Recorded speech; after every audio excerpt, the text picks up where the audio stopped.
박진선 학생이 이제 노무현 대통령이 정치하지 마라 이렇게 말씀하신 의미가 뭐냐, 제가 그대로 한번 옮겨볼게요.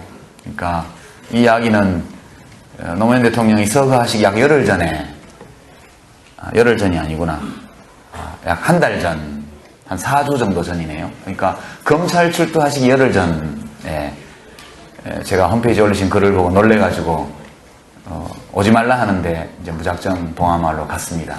갔더니 정말 카메라가 수백 대가 그 문 앞에 지키고 있고, 제가 지나가니까 사진 찍는 소리가 매미 울음소리처럼 그렇게 많이 들리는데, 제 평생 그렇게 한꺼번에 많은 카메라가 오는 걸 처음 봤습니다. 예, 제가 갔을 때 이 말씀을 그때도 하셨어요. 근데 이 말씀을 하실 때 이제 어떻게 말씀하셨냐면요, 정치를 위해서 정말 많은 것을 바쳤다. 근데 정치를 왜 하느냐 하면 보통의 사람들이 편안하고 즐겁게 살아갈 수 있도록 하기 위해서 정치를 하는 거다.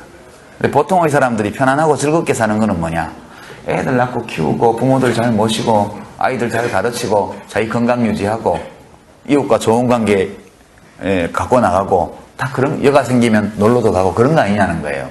그런 거죠. 딴 거 뭐 있습니까?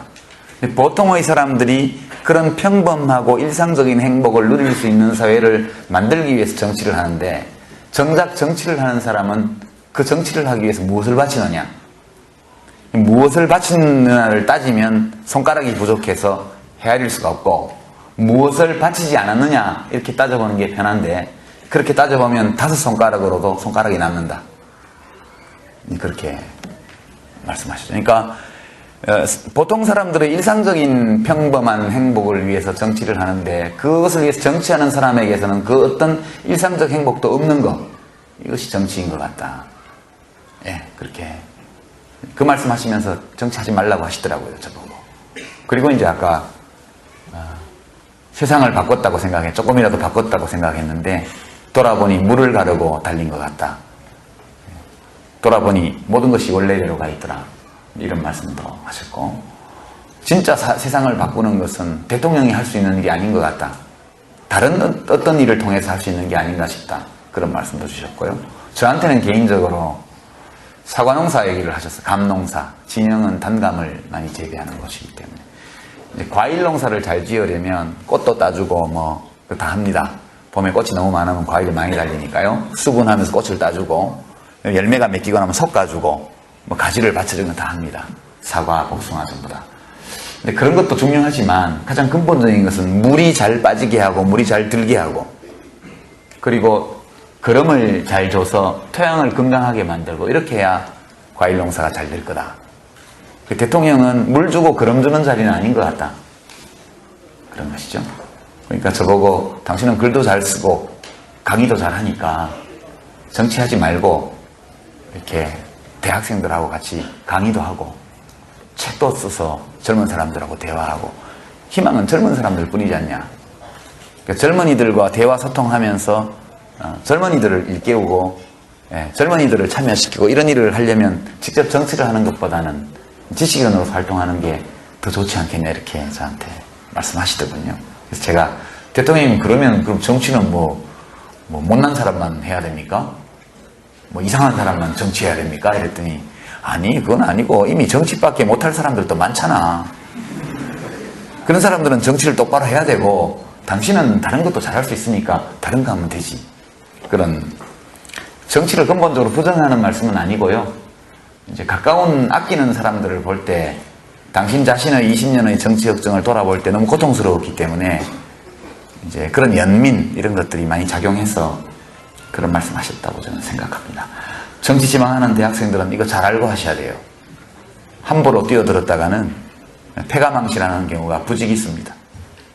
그러니까 스스로 삶을 영위할 수 있는 힘을 우선 가져야 돼요. 저도 그래도 글줄이나 쓰니까 밥 먹고 살지, 저한테 글 쓰는 재주마저 없었으면, 또 재주라기보다는 끊임없는 훈련을 통해서 길러진 거긴 합니다만, 그 생계의 수단이거든요. 저한테는 이게 없으면 생활비를 남에게 의지해야 됩니다. 그러다 보면 키다리 아저씨도 있어야 되고요, 우렁이 각시도 있어야 되고, 그래 하다 보면 검찰이 이메일 뒤지면 생활비인지 정치자금인지 구분이 모호하니까 그냥 잡혀가는 거죠. 그것은 참 비참한 일입니다. 자기의 일상적 삶의 물질적인 조건을 만드는 일을 타인에게 의지한다는 것은 인간적으로 너무너무 비참한 일입니다. 제가 정책연구원장으로서 정책연구를 하지만 앞으로 동시에 일 보고 저녁에 이제 어디 가서 또 매일 글을 씁니다.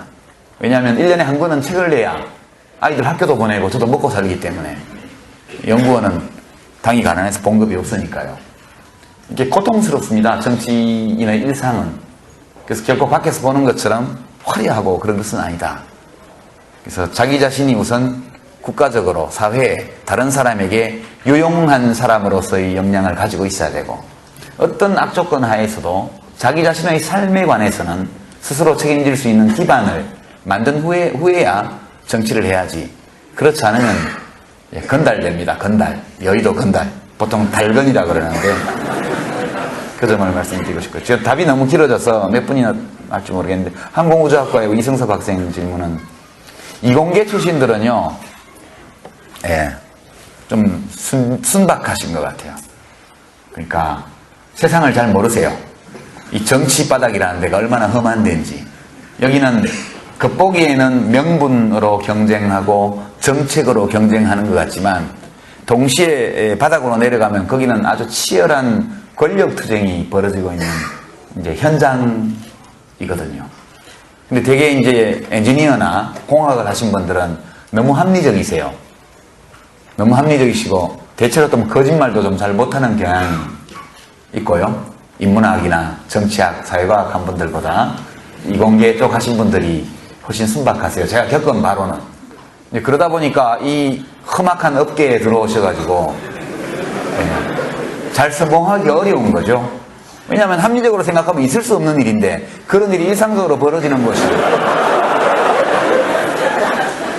그리고 사람들의 말을 너무 잘 믿으세요. 절대 그렇지 않거든요. 보는 데서는 덕담하고 좋은 얘기하고 돌아서서 나가면 남은 사람들하고 바로 뒤통수 치는 뒷담화하는 데가 정치권입니다.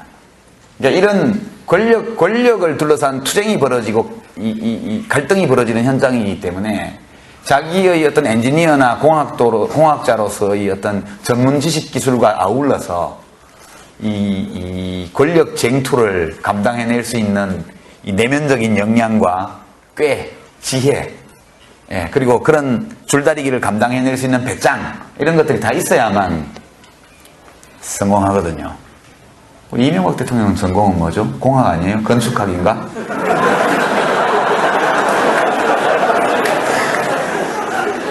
불가능은 없죠?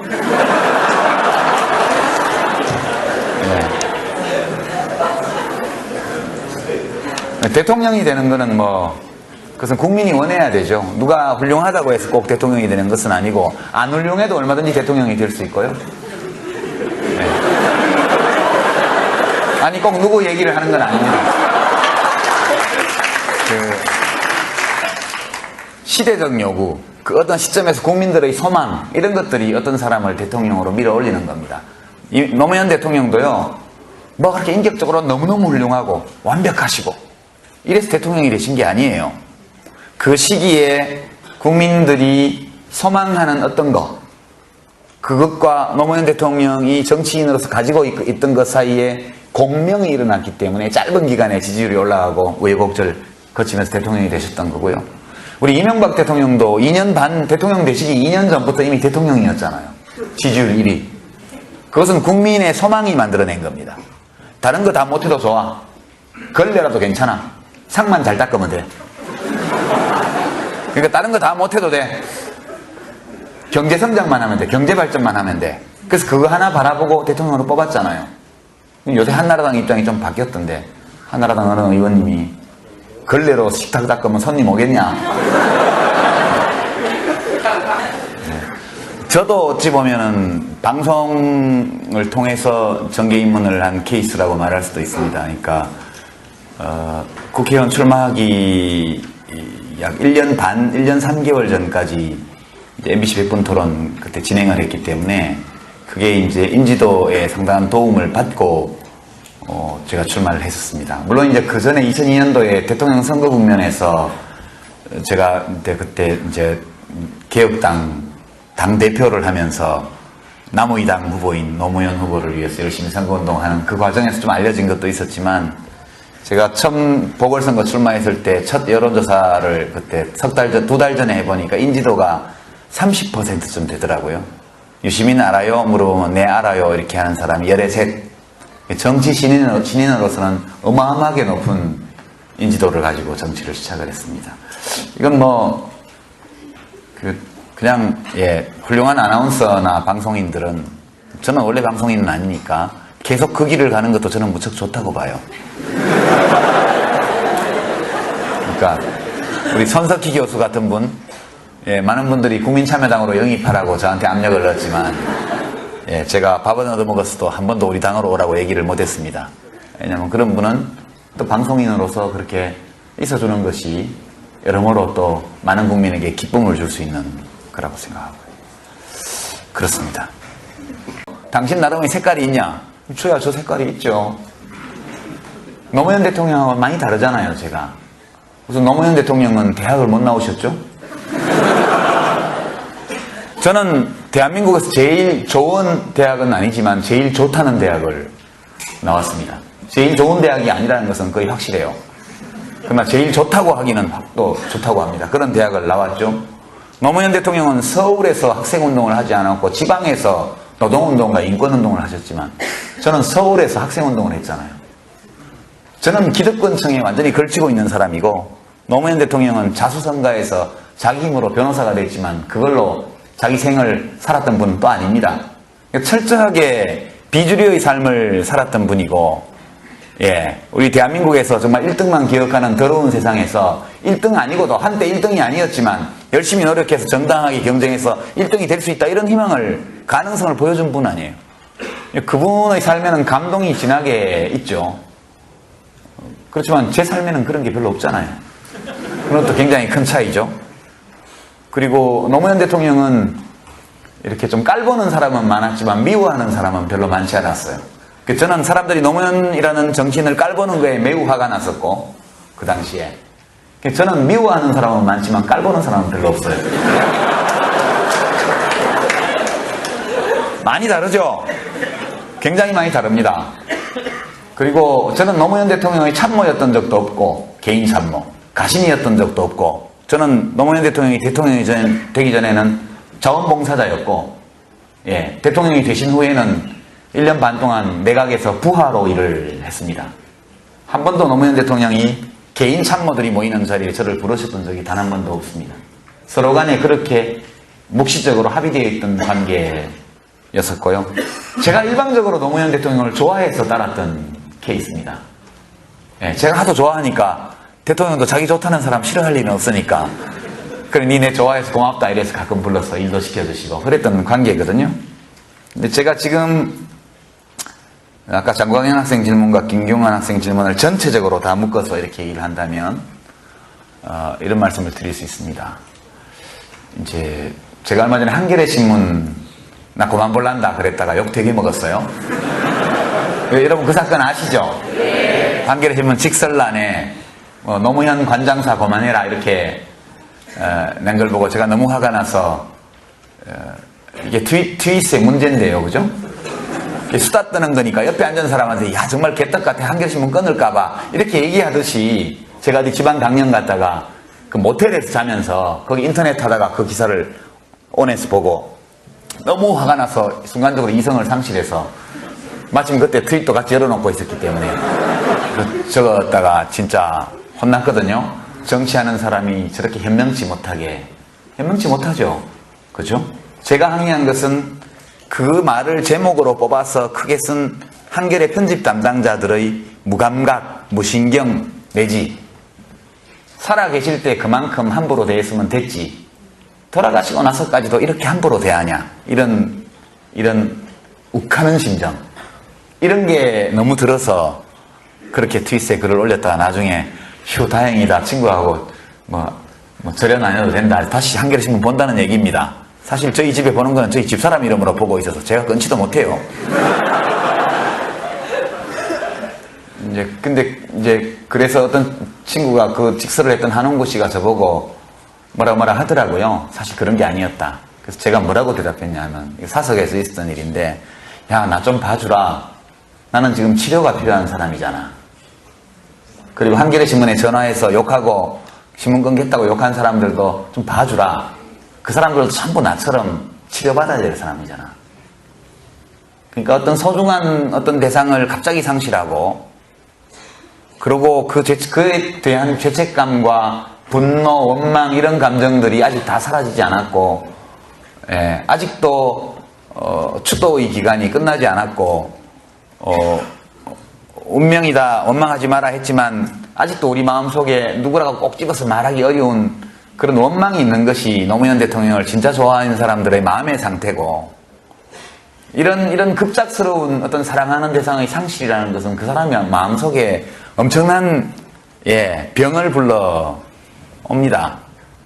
사실 그 트윗에 그 글을 올린 나도 치유가 필요하고 치료를 받아야 될 사람이고, 아무도 우리를 치료해 주지 않기 때문에 그냥 우리끼리 위로하면서 상처를 달래고 있는 중이었다.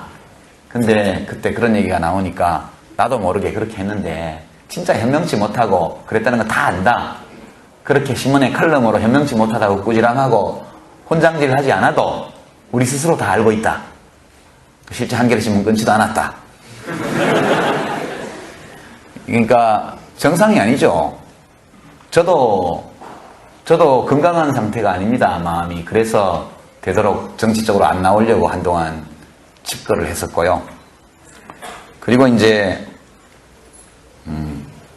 좀 적절한 비유는 아닌데, 옛날 우리 속담에 때리는 시애미 말리는 시누이, 그 속담 있죠? 때리는 시애미보다 말리는 시누이가 더 밉다, 그런 겁니다. 제가 어떤 전문가한테 들은 얘기인데, 과거 군사독재 정권 시절에 간첩으로 조작되면서 고문을 당했던 많은 사람들이 있죠. 이분들이 지금 재심을 청구해서 무죄 선고를 다 받고 있는데, 이분들이 가장 격렬한 분노를 터뜨리는 대상이 누군지 아십니까? 박정희 대통령, 전두환 대통령, 고문했던 경찰관들, 수사관들, 국정원, 중앙정보부 요원들 아닙니다. 그분들이 가장 격렬하게 분노를 터뜨리는 분들은 친척, 친구, 친지들입니다. 내가 억울한 누명을 쓰고 어려움에 처했을 때 나를 편들어주지 않고 관계를 끊고 법정에 와서 불리한 증언을 하고 이랬던, 그러니까 믿고 사랑했던 사람이 나를 버렸을 때 그에 대한 배신감, 이런 것들이 너무 커서 지금 시점에서 재심 무죄를 받는 상황에서 가장 격렬한 분노의 감정을 나타내는 게 원래 사랑했던 관계에 있던 사람들, 가까웠던 사람.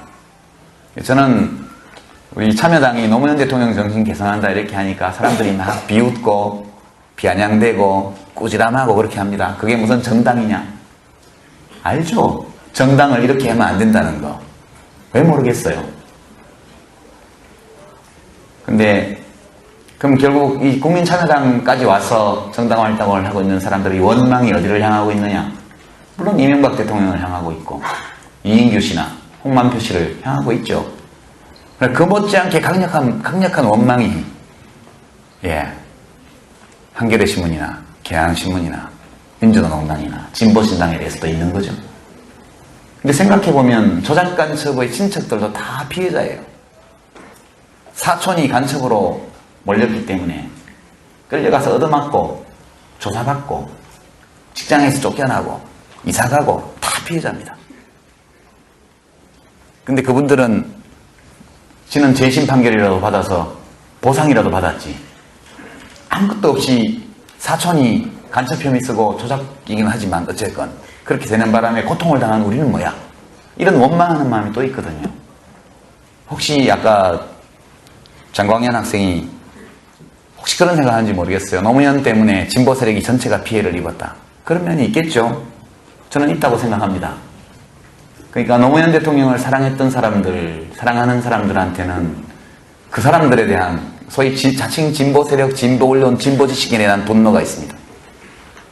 그 사람들이 적극적으로 못된 짓을 해서 그런 것이 아니라 우리 대통령이 억울하게 잘못한 것 이상 심하게 당하고 있을 때 그래도 공정하게 객관적으로 뭔가를 최소한 편은 들어주지 않더라도 중립적으로라도 해줬으면 좋았을 텐데 같이 돌을 던졌지 않냐 이런 원망이 있죠. 그러나 또한 민주노동당이나 진보신당이나 진보 언론들이나 진보 지식인들은 노무현이 진보를 표방하는 바람에 우리까지 다 욕 얻어먹었고 다 망했다. 우리가 더 피해자다. 이런 생각이 있겠죠. 그죠? 저는 그럴 수 있다고 생각합니다. 근데 지금 이 자리가 그런 얘기를 하기에 적합한지는 모르겠으나 제가 가는 곳마다 이 질문에 부딪힙니다. 참여정부의 과오에 대해서 반성해라. 이명박을 탄생시킨 건 노무현 아니냐. 논리적으로는 맞는 말이죠. 그러니까 그 이면에 깔려있는 감정이 무엇이냐. 저에게 그 말을 하는 분들의 감정 속에는 노무현 때문에 우리가 피해를 입었다는 원망이 있고 분노가 있습니다. 제 마음속에는 많은 노무현 대통령을 사랑했던 사람들, 국민참여당의 당원들과 마찬가지로 그분들이 노무현 대통령에 대한 부당한 수사가 진행되고 있을 때 단 한 차례도 객관적인 입장에서 헌법의 원리에 따른 옹호조차 안 해줬다. 노무현 대통령의 전직 대통령으로서의 명예를 지켜주지 않은 것은 물론이고 한 시민으로서의 기본권조차 그것이 짓밟히고 있을 때 그것을 지적한 사람이 없었지 않냐. 이런 원망이 또한 있는 것이거든요. 이것은 제가 심리학자라면 한번 연구해볼 만한 가치가 있는 엄청난 사회적 현상이라고 저는 생각합니다. 아무도 이 얘기에 대해서 더 꺼내지 않고 빙빙 돌려가면서 얘기를 하고 있지만 현재 진보 진영의 여러 세력 안에는 노무현 대통령의 삶과 죽음, 그분의 정치, 그분의 유산이 무엇인가 이것을 둘러싼 심각한 정서적, 심리적 앙금 또는 대립 이런 것들이 지금 쫙 깔려 있습니다. 이 문제를 우리가 살아있는 우리가 넘어서지 못한다면 대한민국 진보에는 미래가 없다. 저는 그렇게 생각하고요.